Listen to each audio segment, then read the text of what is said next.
Mungkin sebagian kita ada bertanya, apa urusannya hutang negara kita omong-omongin? Itu kan bukan urusan kita. Nah, ini kalimat yang harusnya segera dibuang jauh-jauh. Hutang negara tadi berapa ya? 7.000 lebih.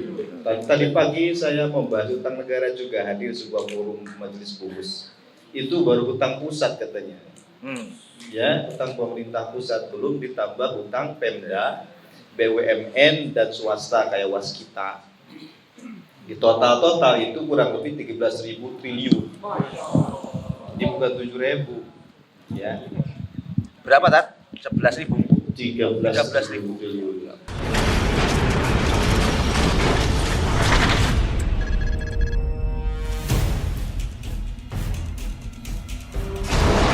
Assalamualaikum warahmatullahi wabarakatuh. Alhamdulillahi rabbil alamin wa bihi nasta'inu ala umuri dunya wa din, wassalatu wassalamu ala sayyidil mursalin Muhammadin wa ala alihi washabihi ajmain wa ba'du. Sahabat rahimakumullah, bahagia kita kalau punya sahabat yang memberikan inspirasi, semangat untuk menularkan darah perjuangan kayak Bung Aka dan Bung Agung ini. Ya, sebaik-baiknya teman tuh kalau kita bertemu tuh aura perjuangan, bukan aura kelemahan. Nah, ya. Ini yang bisa ngantek.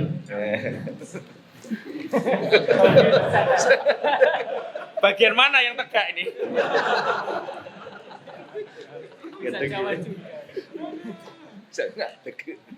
Mungkin sebagian kita ada bertanya, apa urusannya hutang negara kita omong-omongin? Itu kan bukan urusan kita. Nah, ini kalimat yang harusnya segera dibuang jauh-jauh. Hutang negara tadi berapa ya? 7.000 lebih. Tadi pagi saya membahas hutang negara juga, hadir sebuah forum majelis Bubus. Itu baru hutang pusat katanya. Ya, hutang pemerintah pusat, belum ditambah hutang Pemda, BUMN dan swasta kayak Waskita. Di total itu kurang lebih 13.000 triliun. Ini bukan 7.000. Ya.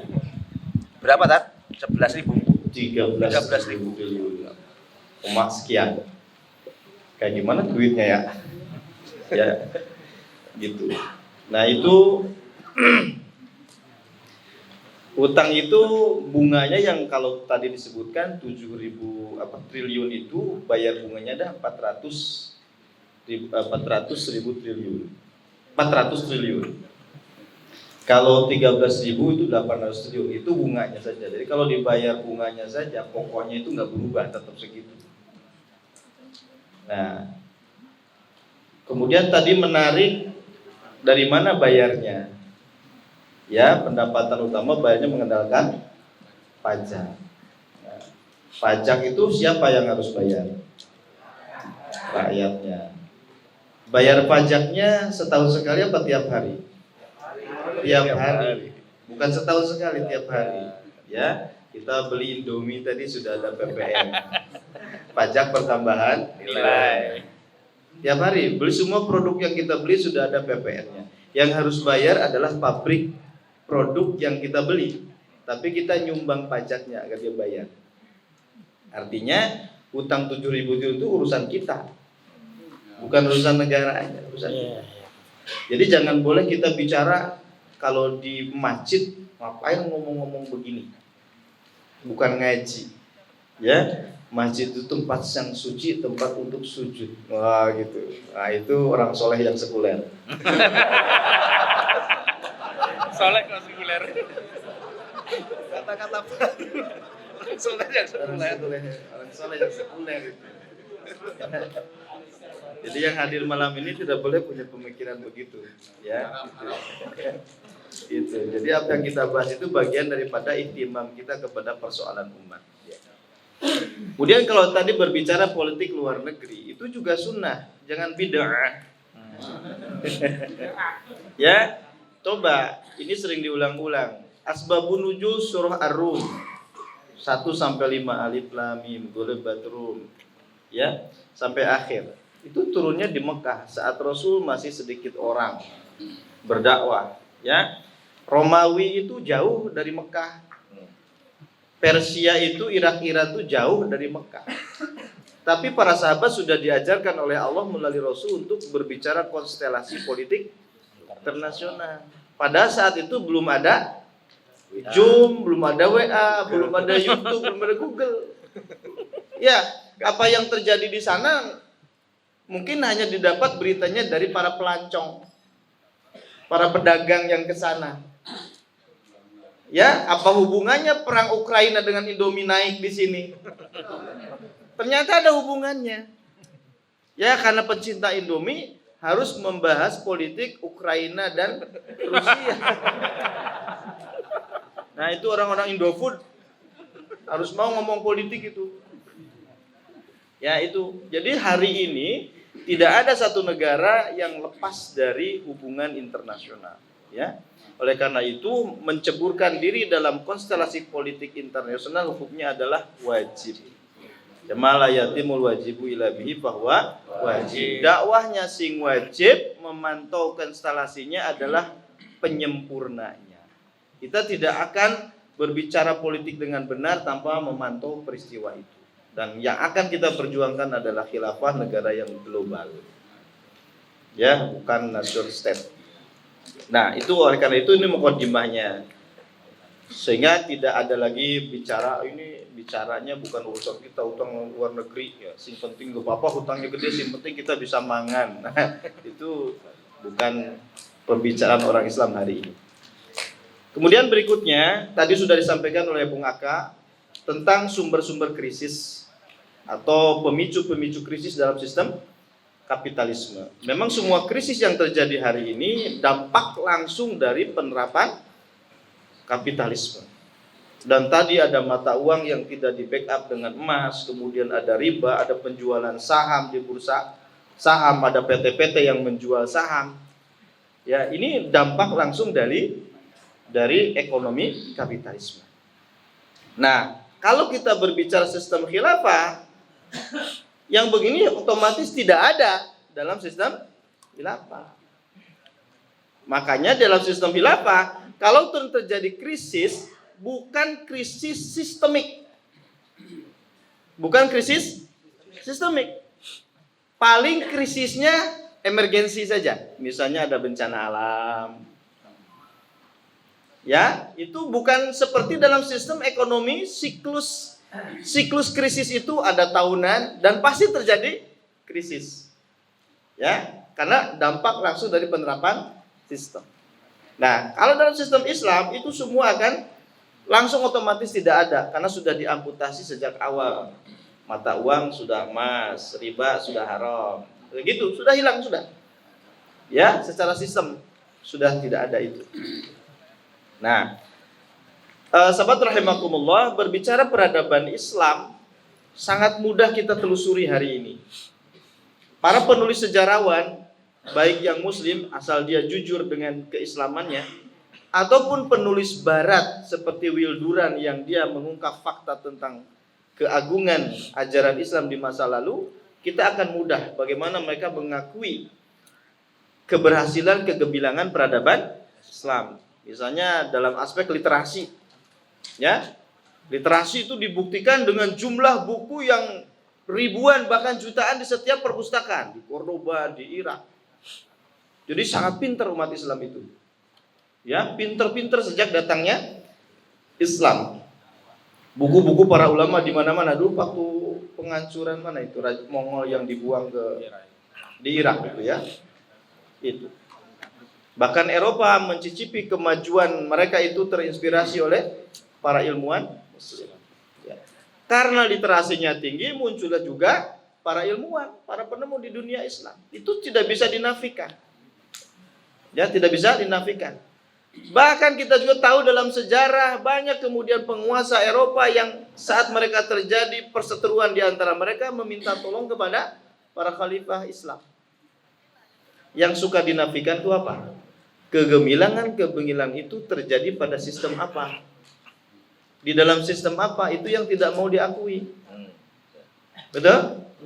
Nah, bahwa harus jujur kita katakan bahwa semua kegemilangan itu dicapai dalam sebuah sistem namanya khilafah Islamiyah. Itu yang sering dinafikan.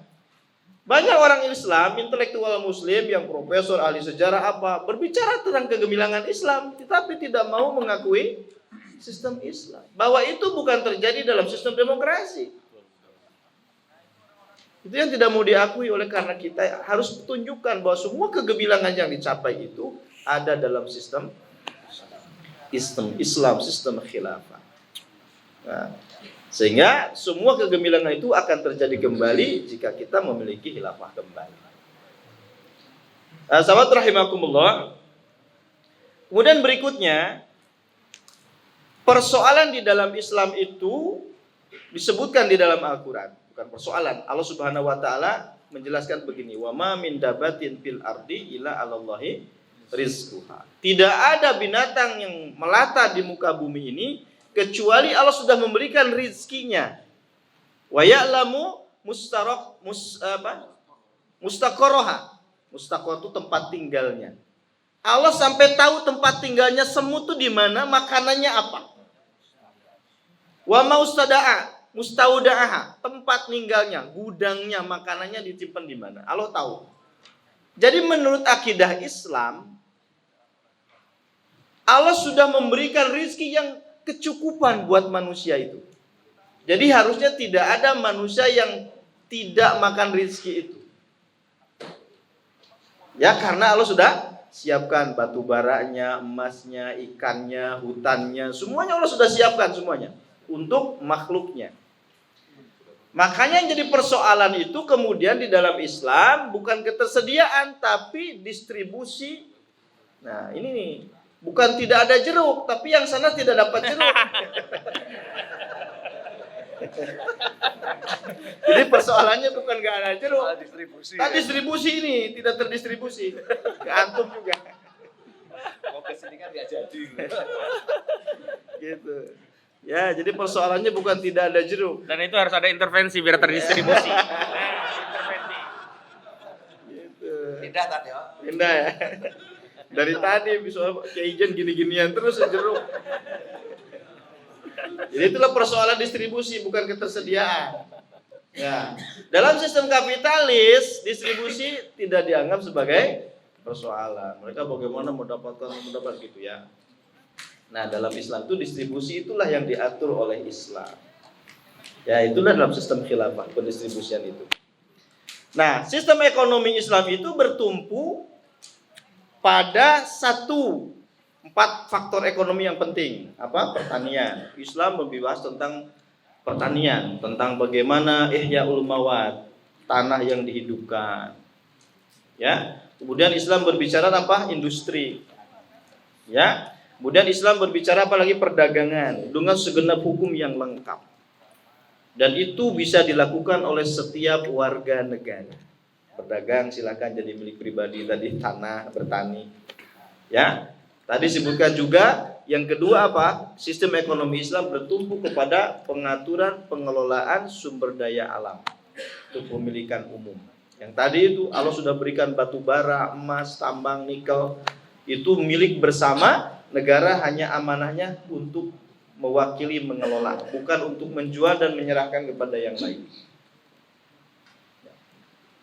Dan ketiganya bertumpu pada kepemilikan negara. Ini penting kita ngaji ini, ngaji sistem ekonomi Islam ini penting. Ya, untuk apa kita kaji? Gini, ngaji kita dalam halaqah itu agar kita bisa berdakwah seperti Al-Quran. Bagaimana dakwah Al-Quran itu? Tatbikul ahkam alal waqi al-jari, menerapkan hukum Islam pada realitas yang sedang berlangsung. Misalnya di Quran ada para suami bertanya kepada Rasul, yas'alunaka anil mahid. Mereka bertanya kepadamu tentang bagaimana memperlakukan wanita tentang yang head. Para suami bingung nih, wanitanya head. Ya, nanya pada Rasul. Ya, kemudian turunlah Al-Quran menjelaskan tentang seputar darah haid dan bagaimana memperlakukan istri yang sedang haid. Kata Rasulullah, janganlah kamu atau jauhilah istri-istrimu itu ketika dia sedang haid. Tapi kalau bermain-main boleh. Gitu ya, ya. Sering bermain-main. Ya, gitu. Habis perang, dan musuhnya kalah. Ternyata ada kuda tertinggal, ada panah tertinggal, besinya tertinggal, emasnya tertinggal, istrinya tertinggal.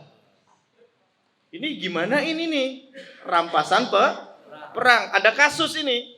Rampasan perang harus gimanain? Kalau nggak diatur bisa rebutan saling bunuh sesama muslim. Maka Allah turunkan surah Al-Anfal, yas'alunaka 'anil anfal. Turunkan solusinya terhadap persoalan itu. Kita ngaji itu supaya tadi paham bagaimana Islam mengelola sumber daya alam. Turunkan hukum itu pada peristiwa yang hari ini sedang terjadi. Tujuannya apa? Agar umat ini terdorong menjadikan Islam sebagai solusi. Sehingga bersama-sama kita bergerak untuk merealisasikan solusi itu. Itu maksud dan tujuan kita melakukan banyak penyadaran seperti ini. Nah, apa yang kita dapat hari ini dari narasumber-narasumber ini kita sampaikan ke tengah-tengah umat. Agar perubahan ini cepat segera terjadi ke arah Islam. Ya. Baik, berikutnya bagaimana kemudian Islam mengatasi krisis. Ya, kita sebutkan krisis di dalam Islam tidak akan sistemik, karena hal-hal yang membuat sistemik seperti dalam kapitalis tadi sudah diamputasi sejak awal. Tidak ada saham, tidak ada riba, tidak apa. Ya. Makanya potensi krisisnya itu pada krisis-krisis yang insidental. Contoh misalnya ketika ada bencana alam. Bisa jadi terjadi krisis di mana misalnya bencana alam membutuhkan recovery dana yang lebih besar dibanding harta yang tersedia di dalam baitul mal. Bisa terjadi krisis. Bisa terjadi krisis. Atau misalnya terjadi peperangan. Ya, terjadi peperangan. Misalnya peperangan dalam hal ini jihad fisabilillah. Misalnya pernah terjadi ketika penaklukan Irak, Mesir dan Syam. Itu produksi pertanian di tanah Khaybar menurun. Karena yang menggarapnya ikut perang. Nah, terjadi kemudian ada sedikit krisis pangan saat itu. Terjadi. Tapi itu akan segera cepat ya diselesaikan oleh khilafah. Misalnya krisis akibat pandemik. Ya, bisa terjadi yang di Sam ada penyakit pes itu. Karena para pedagang ketika ada wabah dia menjauh dari daerah wabah sehingga kemudian barang-barang perdagangan tidak bisa melewati. Atau seperti perang Ukraina tadi, gandum itu harus dia datang ke sini. Presiden Indonesia Pak Jokowi datang ke mana? Ke presiden Ukraina, pesan gandum, tapi juga dia datang ke Rusia supaya jalurnya aman, tidak dibom gandumnya. Nah, artinya apa? Ketika ada terjadi perang begitu, bisa terjadi mengalami krisis di sini. Kejadiannya di sana, tapi krisisnya di sini. Nah, ini akibat peperangan. Bisa jadi apa? Pandemik apalagi? Atau cuaca. Misalnya kemarau panjang, para petani nggak bisa bercocok tanam. Seperti yang terjadi di Madinah saat di masa Umar Ibnul Khattab, krisis pangan. Bisa terjadi. Dan ini bukan sistemik. Ya, bukan sistemik. Bukan krisis akibat sistem, bukan. Ya, oleh karena itu, kita akan mendapati di dalam sejarah bagaimana kemudian khilafah segera menyelesaikan. Ketika misalnya terjadi krisis pangan di Madinah karena gagal panen dan musim yang panas, Umar bin Khattab segera memobilisasi makanan dari mana? Dari Irak dan Mesir. Beliau segera hubungi ya utusan kepada wali atau gubernur Amr bin As di Mesir untuk mengirimkan makanan ke Madinah. Kemudian dari Irak Abu Musa al-Asy'ari segera kirimkan ke Madinah. Karena khilafah itu bukan national state. Mungkin saja terjadi krisis pangan di Indonesia, tapi dia bisa mendatangkan dari negeri yang lain ke sini, atau sebaliknya dari sini datangkan ke negeri yang lain. Yaitu negara khilafahnya seperti itu. Kemudian kalau Baitul Mal kosong seperti tadi bencana alam membutuhkan recovery yang dana yang besar, sementara ketersediaan harta di Baitul Mal minim. Maka Rasulullah pernah kemudian menghimbau dan meminta kepada umat Islam untuk tabaruat. iuran. Ya, untuk iuran. Ada yang kemudian memberikan 1.000 ekor unta, Utsman bin Affan. Bahkan 1.000 dinar. Itu setara hitung-hitungan sekitar 35 miliar rupiah hari ini. Disumbangkan untuk membiayai prajurit perang Tabuk. Jaisul Usrah ya namanya ya. Tentara yang kesulitan. Sampai yang punya sebiji kurma pun disumbangkan. Masya Allah. Yang tidak punya apa-apa pun datang kepada Rasul menghadap dan menangis. Ya Rasul, saya tidak punya apa-apa. Hanya bisa mendoakan. Ya gitu. Artinya apa? Itu solusi. Ya, insidental. Ketika Baitul Malnya cukup untuk membiayai perang, maka khalifah menghentikan tabaruatnya. Karena jihad dan menolong orang dalam bencana adalah kewajiban setiap muslim. Maka dibolehkan bagi khalifah ketika kewajiban itu adalah kewajiban yang juga kewajiban setiap muslim seperti jihad dan dananya kurang, boleh memungut dari rakyat. Ya. Atau mungkin kalau terpaksa menerapkan doribah. Saya nggak mau menyebut pajak, takut disebut sama nanti. Ya, karena doribah itu bisa dilakukan mengambil dari orang muslim yang kaya saja. Jadi warga non muslimnya tidak diambil. Ya. Nah, ini sedikit gambaran bagaimana dalam sistem khilafah menerapkan solusi terhadap krisis. Sekali lagi, krisis di dalam sistem khilafah sangat mudah untuk diselesaikan karena dia bukan sistemik. Dia bukan sistemik. Bahkan di dalam khilafah boleh ketika negara APBN-nya kurang meminjam hutang luar negeri boleh? Boleh, tapi dengan catatan. Satu, tidak melanggar syariat, bisa dengan riba. Yang kedua, tidak boleh hutang itu menjadi jalan bagi musuh-musuh khilafah menguasai khilafah dan umat Islam. Dan itu tidak direkomendasikan. Ya, tidak direkomendasikan. Nah, gitu. Jadi mungkin demikian saja dari saya ya, karena yang lainnya sudah tadi ini melengkapi aja ya sisi yang lain bagaimana khilafah itu punya solusi mengatasi krisis dalam sepanjang sejarah itu. Ya, jadi cuman sayang tadi kegemilangan khilafah ini bagi mereka yang membenci khilafah ditenggelamkan, kejelekannya dia angkat. Ya, tapi sistem demokrasi sudah nampak jeleknya, dia bilang masih juga dibagus-bagusin. Nah, itu yang hipokrisinya ya, kemunafikan yang terjadi di hadapan kita. Demikian kita lebih banyak mendengar dari beliau-beliau ini ya. Bung Agung akan menyampaikan. Demikian, assalamualaikum warahmatullahi wabarakatuh.